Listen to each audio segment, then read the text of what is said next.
इस वक्त हम नेपाल की राजधानी काठमांडू में हैं और मेरे पीछे आप इलेक्शन कमीशन ऑफ नेपाल की जो बिल्डिंग है वो देख सकते हैं। और कल नेपाल में वोटिंग हुई प्रधानमंत्री पद के लिए, जो चुनाव चल रहे थे, जो पार्लियामेंट्री इलेक्शन नेपाल में हो रहे हैं उसको लेकर कल 60% से ज़्यादा नेपाल के नागरिकों ने वोट डाला है। और इस बार बताया जा रहा है जो रुझान आ रहे हैं उसमें आरएसपी जो राष्ट्रीय स्वतंत्र पार्टी है वो इस वक्त काफ़ी लीड कर रही है और बालेन शाह अगले प्रधानमंत्री नेपाल के हो सकते हैं। ज़्यादातर सीटों पर बताया जा रहा है कि 2/3 मेजॉरिटी से जो फाइनल रिजल्ट आएगा उसमें आरएसपी पूर्ण बहुमत से नेपाल में सरकार बनाने की स्थिति में इस वक्त लग रही है। और काउंटिंग इस वक्त पूरे नेपाल में जारी है। खुद बालेन शाह अपनी जो उनकी सीट है झापा, वहाँ से भी केपी शर्मा ओली जो कि पूर्व प्रधानमंत्री थे उनके खिलाफ भी लीड कर रहे हैं। और पूरे नेपाल में जब हम घूम रहे हैं, लोगों से बात कर रहे हैं, तो आरएसपी जो पार्टी है बालेन शाह की, रवि लामेचुनै की जो पार्टी है वो इस वक्त स्ट्रॉन्ग मेजोरिटी में है। और हमारे साथ एक पॉलिटिकल एनालिस्ट हैं नेपाल के, विकास गुप्ता। विकास जी, सबसे पहले तो आपका स्वागत है एनडीटीवी में। क्या रुझान दिख रहे हैं पूरे नेपाल के चुनाव की? अगर हम बात करें तो काफ़ी अहेड लग रहे हैं आरएसपी। ये इसको आप ऐसे समझिए कि नेपाली जनता जो है इस बार आशा के साथ गई हुई है। दे वांट चेंज और वो परिवर्तन के लिए मतदान किए हैं इस बार। क्या दिख रहा है कि जब जेनजी मूवमेंट हुई थी, जेनजी मूवमेंट में एक किस्म से जो पुराने दल थे उनको सिंबॉलिक तरीके से सत्ता से दूर किए थे लोग। जब मतदान हुई कल, मतदान ने वो लोगों को सिस्टमेटिक तरीके से बाहर कर दिया। जैसे एक किस्म से आप क्या समझिए कि कल के दिन में जो सिंबॉलिक रूप से पावर से बाहर हुए, आज सिस्टमेटिक रूप से बाहर हो गए हैं। एक क्लियर कट मैसेज है कि जनता को अब परिवर्तन चाहिए, जनता को विकास चाहिए। जो विकास की गति थी पहले, उस गति से काम नहीं चलेगा। अब तेज गति से विकास जनता एक्सपेक्ट कर रही है। क्या नेपाल को उनका यंगेस्ट प्राइम मिनिस्टर मिलने वाला है जब वोटिंग कंप्लीट होगी तब? बिल्कुल, इसमें कोई दोहराई नहीं है।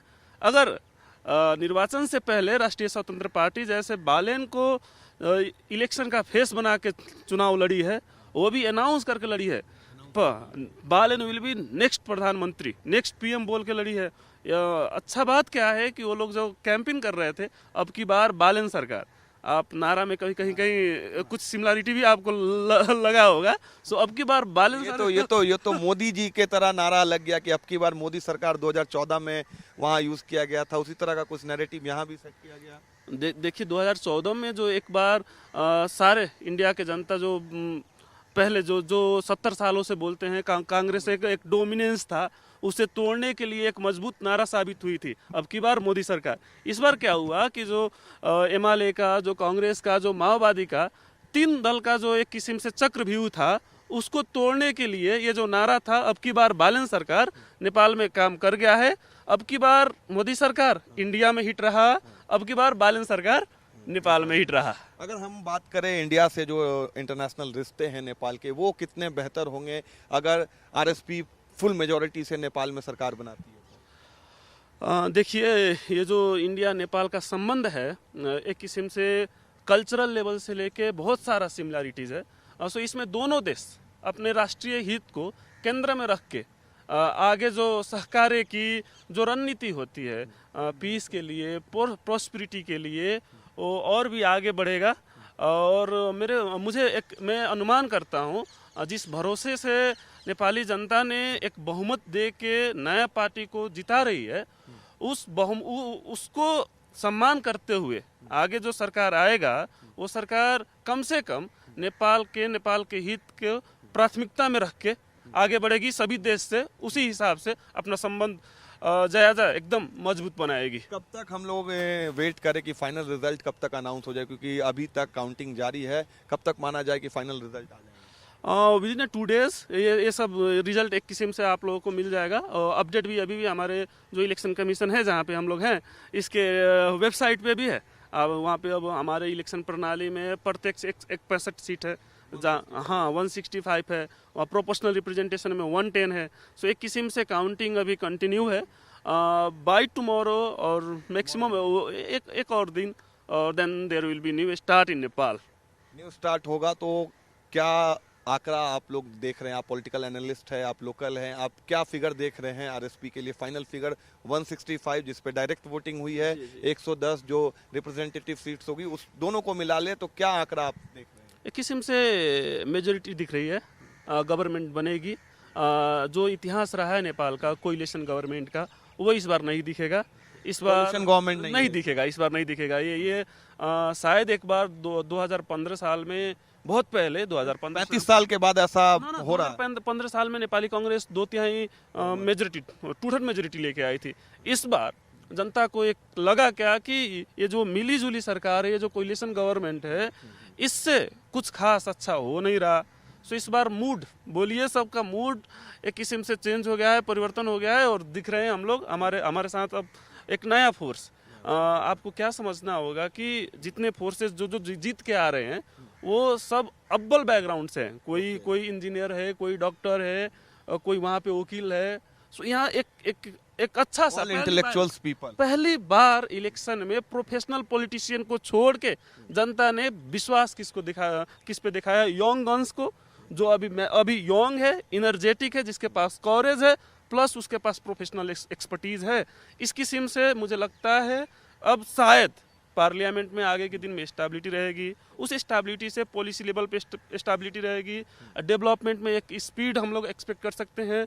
जो आप फॉरेन रिलेशन का बात कर रहे हैं, फॉरेन रिलेशंस में भी डिप्लोमेटिक रिलेशन अब एक किस्म से इंटैक्ट रहेगा, एक किस्म से स्टेबल रहेगा। सरकार पीछे फॉरेन पॉलिसी का जो एक फ्लेक्सिबिलिटी रहती है, जहाँ पे राजनीतिक अस्थिरता रहता है, वो संभावना कम से कम अभी कम होता दिख रहा है। अब आगे का जो विकास का यात्रा है, उसमें हम लोग क्या कह सकते हैं कि people this time has voted for hope, voted with confidence and voted for change. They were, in a way, there are development in Nepal, but they were not satisfied with the pace of developments. इस वक्त हम नेपाल की राजधानी काठमांडू में हैं और हम जहां पर खड़े हैं, ये राष्ट्रीय स्वतंत्र पार्टी का केंद्रीय कार्यालय है। और इनका जो निशान था, चुनाव चिन्ह घंटी, ये इस वक्त नेपाल में चर्चा का विषय बना हुआ है, क्योंकि कल नेपाल में जेनजी प्रोटेस्ट के बाद पहली बार आम चुनाव हुए और इस वक्त 101 सीटों पर राष्ट्रीय स्वतंत्र पार्टी लीड कर रही है और 2 सीटों पर जो है उनके उम्मीदवार जीत भी चुके हैं। नेपाली कांग्रेस और कम्युनिस्ट पार्टी कई पीछे हैं, कई सीटों पर पीछे चल रहे हैं। महज 11 सीटों पर नेपाली कांग्रेस आगे चल रही है और 12 सीटों पर सीपीएम यूएमएल जो है वो आगे चल रही है। यानी कि अगर आप आंकड़ा देखेंगे तो लगभग 100 से ज़्यादा सीटों पर लीड ले चुकी है आरएसपी।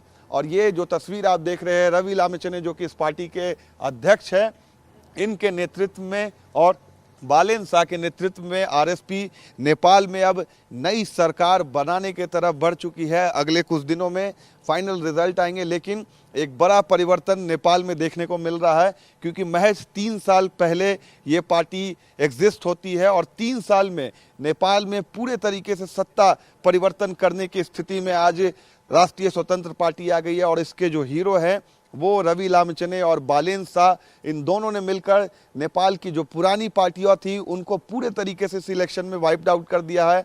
और जहां भी हम जा रहे हैं नेपाल में, जिस भी जिले में जा रहे हैं, वहां पर लोगों का मानना है कि नेपाल में परिवर्तन होगा और उसी परिवर्तन के लिए नेपाल की जनता ने कल वोट दिया है और अगले कुछ दिनों में रिजल्ट साफ होंगे। लेकिन इस वक्त जो ट्रेंड सामने आ रहे हैं उसमें आरएसपी राष्ट्रीय स्वतंत्र पार्टी कई ज़्यादा आगे बढ़ चुकी है। 101 सीटों पर उनकी इस वक्त लीड चल रही है और हम उनके पार्टी कार्यालय में है। ये उनका पार्टी का निशान आप देख रहे हैं, घंटी, और इसी घंटी पर नेपाल की जनता ने इस बार बम्पर वोट दिया है। अब देखना है कि फाइनल रिजल्ट क्या होंगे, क्योंकि जिस तरीके से जो ट्रेंड से अगर वो इसी तरह बने रहें तो लगभग 165 सीटों पर जहां पर डायरेक्ट वोटिंग हुई थी उसमें 101 सीटों पर इस वक्त लीड ले रही है।